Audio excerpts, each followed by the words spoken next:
So, San, can you tell me a little bit about the Black on Black Rhyme Melbourne Verses and Vibes event that is happening this weekend and kind of how it was created? Sure thing. So, first off, this weekend on March 23rd is 2 days before my birthday. So, this is my birthday edition of the show. Okay. But Black on Black Rhyme versus and Vibes Melbourne. I started it about 6, 7 months ago at the American Legion in Melbourne. But Black on Black Rhyme itself originated about almost 20 some years ago now in Tallahassee, Florida. By a man named Keith Rogers and a bunch of other poets that was doing their thing in Tallahassee at the time. I joined the organization, if it could be called one, but I joined the troupe like almost 10 years ago now, 7, 8 years ago. And I was doing poetry with them, doing slams, traveling, doing shows in Tallahassee, of course, what crafted me as a poet and an artist altogether. But then I moved around a little bit and then came back to Melbourne, Florida. That's where I grew up. That's where I went to high school, middle school. And then just felt like Melbourne needed something on the entertainment basis. I always felt like I knew when I was growing up here, I always wanted to get out. Like, oh my God, I got to go somewhere. Let me live in Orlando. Let me go to Charlotte. Let me go to Atlanta. Because they got a different scene, a different culture that we didn't have here. So this is my effort to try to bring something that wasn't here, and, liven up the culture of Central Florida, Melbourne specifically. So, speaking of that, what would you say is, Melbourne's, poetry and music scene, and how is it kind of different to other parts like Orlando or Tallahassee or something like that? Can you kind of elaborate on that? Yeah. And I'll say there is a scene. There's artists, there's poets, there's rappers. There's a scene in Melbourne. It's more scattered around because there's Black Box, Blackout. They do things.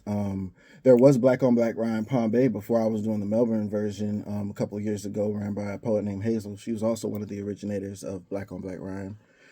She was doing it for a couple of years, kind of toned down doing it. There was other poetry shows popping up. There's always something that's kind of trying to pop up, but I just feel like more of us need to come together as a community to make it more legit, more structured, so we can do more together. That's all it's really missing. That's what I feel like Orlando has. I used to go to Orlando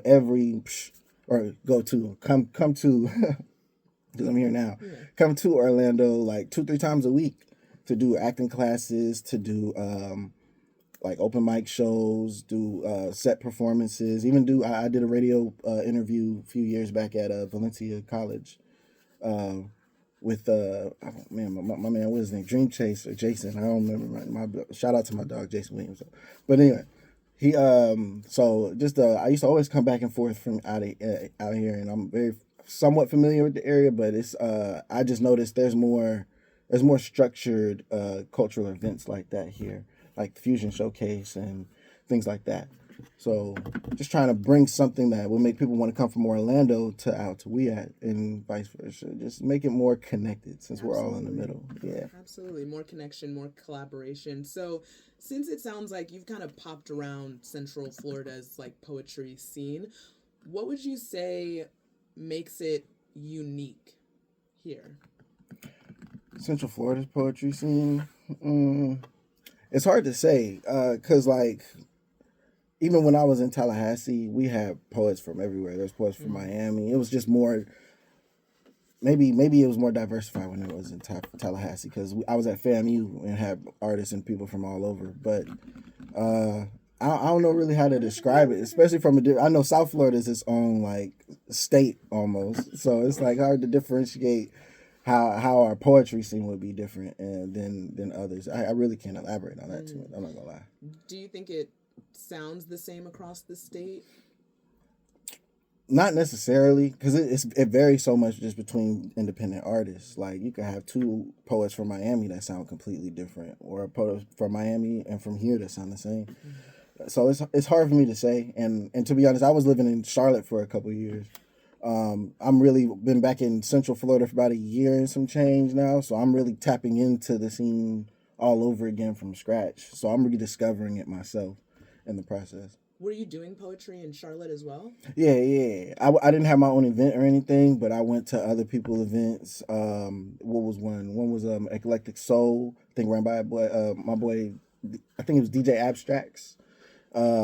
My bad if I forget these names. But, he all the way in Charlotte anyway. This ain't gonna broadcast it there. But yeah, it was a couple shows out there. It was a poet named Superman. He was cold. But yeah, I went to a couple poetry shows out there just to keep myself active. But it was a lot more. I'll say this in comparison to other areas, like it's more active other places than here. Not necessarily Orlando. Orlando and even Tampa has its own kind of thing, but Melbourne hasn't had its presence on the arts and the culture tip yet. And it sounds like that's what you're trying to do is kind of bring that to Melbourne. So I know you said that this isn't the first time you're putting on the event. You started this about 6-7 months ago. But for those who weren't at the last event, what are they going to experience? You know, what are they going to see? What are they going to hear? Can you kind of walk me through what that'll be like for them if they attend? Yeah, so every fourth Saturday now, we're changing the dates around, but every fourth Saturday we have my boy DJ Play Lit on the ones and twos. We got live music, various artists. I perform, of course, myself, poetry and music. So you'll hear really dope poetry music. My boy Nate, he's a rapper, and he's getting into the poetry thing too. So you'll see some experienced artists like myself, and then some up and coming artists, because it's open mic. So you never know what you get. That's what I love about it the most. And at the last show was the Valentine's Day show. So it was a little erotic show or whatever, but it was probably the show I had the most participation in. It was first time more women and men performing for me too, because normally it's just me and my boy Nate, my boy Freaky D. Shout out to Freaky D. But that's what they get to experience, have a good time. We mix it. I like to mix it up too. So it's not always just straight poetry and music all night. I played the Urban Trivia game, which is it's a little card game that I found in Atlanta when I went to Invest Fest in Atlanta last year.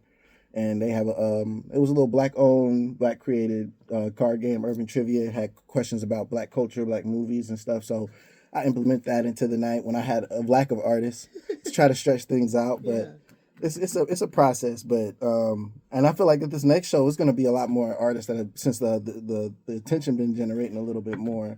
So yeah, it's gonna be a good time. We always have a good time. Drinks and food at the show too. Hey. Gotta eat and gotta drink something. Hey, there you go. So, I heard you say you'll be performing. Mm-hmm.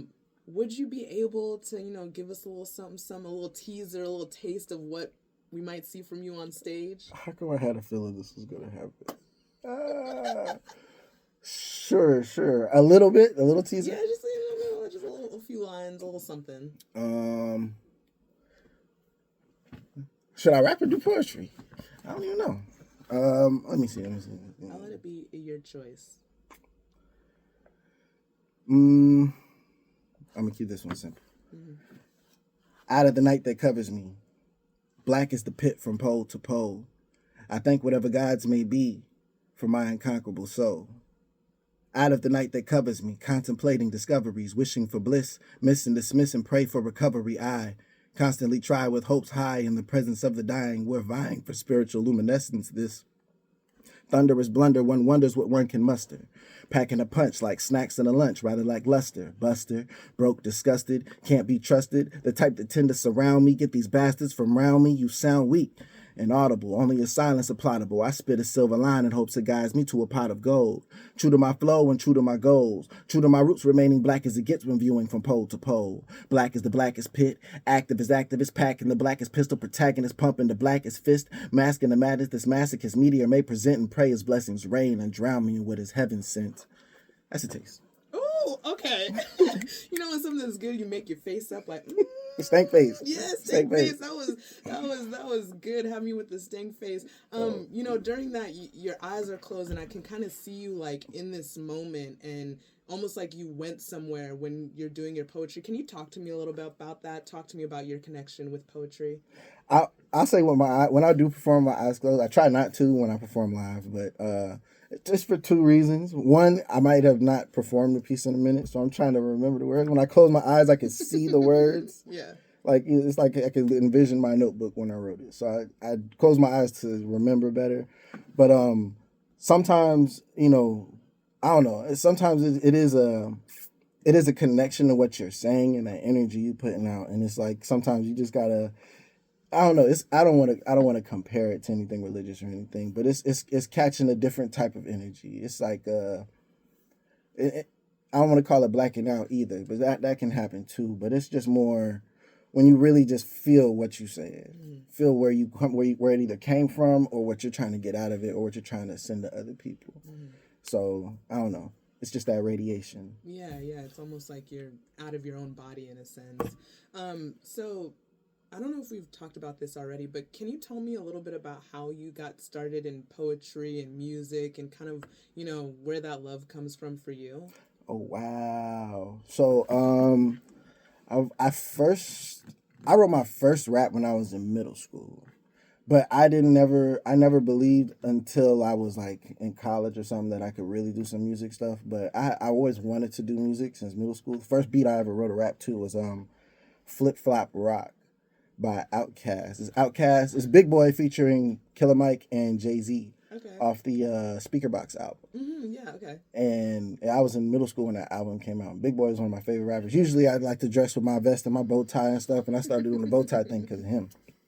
But that's when I started trying to put rhymes together and thought it was cool, but I didn't think I had the right kind of story to rap about. 'Cause all I listened to was gangster rap, and I didn't grow up like that. That's not my lifestyle. I can't front.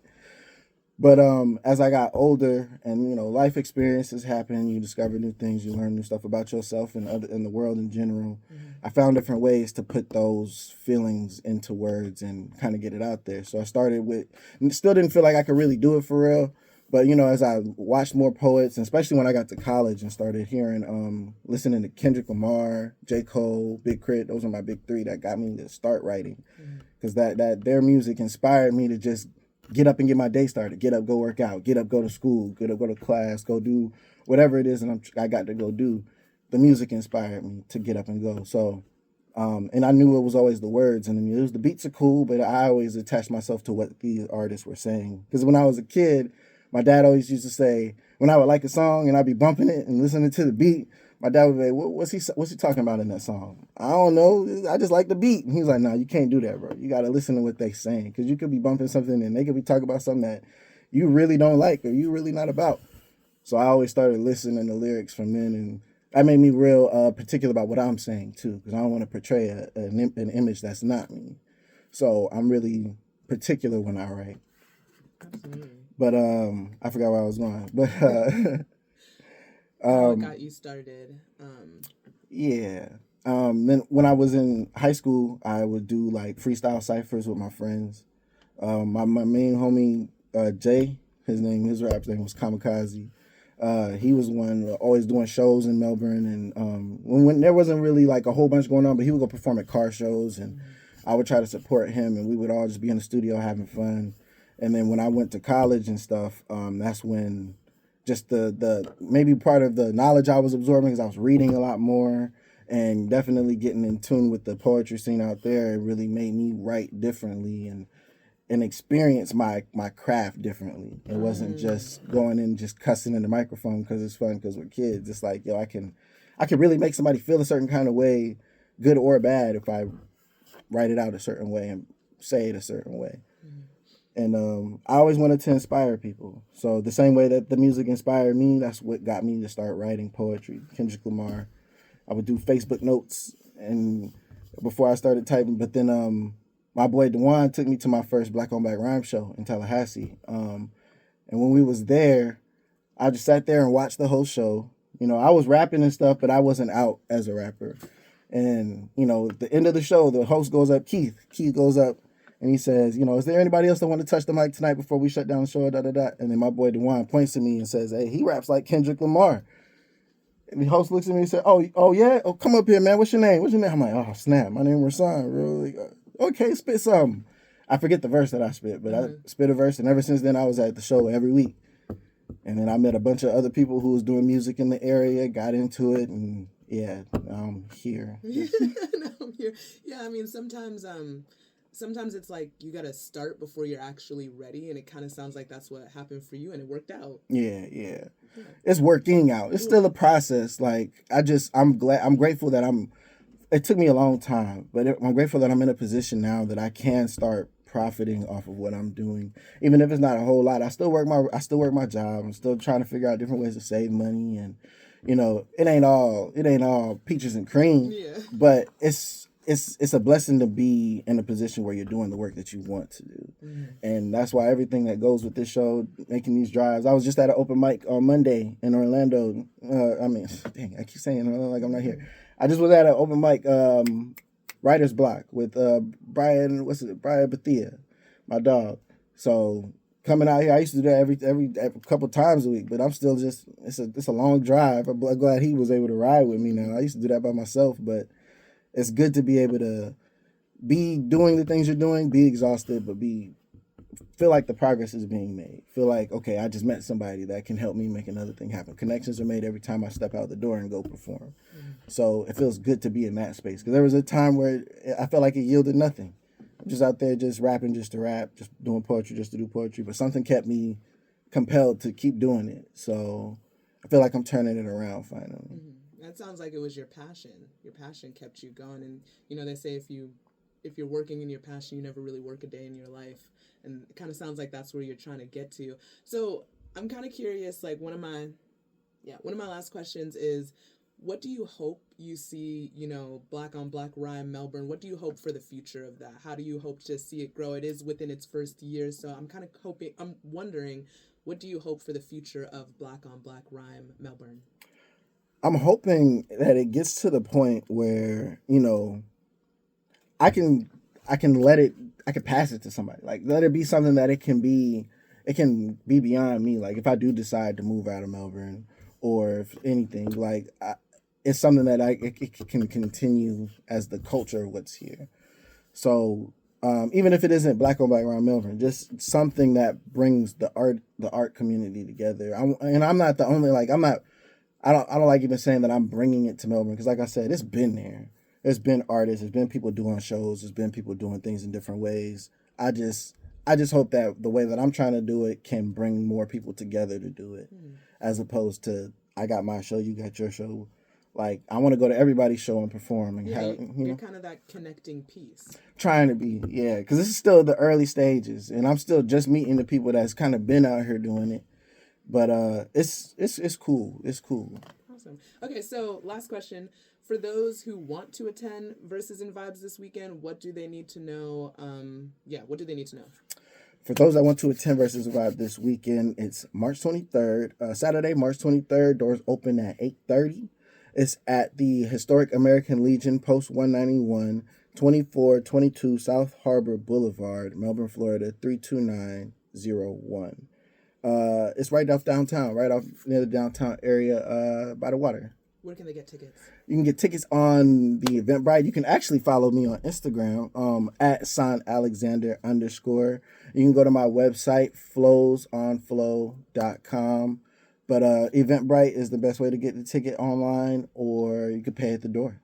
Awesome. Okay, before we do thank yous, I always like to ask, is there anything else you want to mention about the event, or anything else you feel like is important to this event that we did not touch on? Yes, I need to say big, huge shout out to the Historic American Legion, Post 191. It's been a building that's held a lot of prominence in our area, and it's got a lot of Black culture and history to it.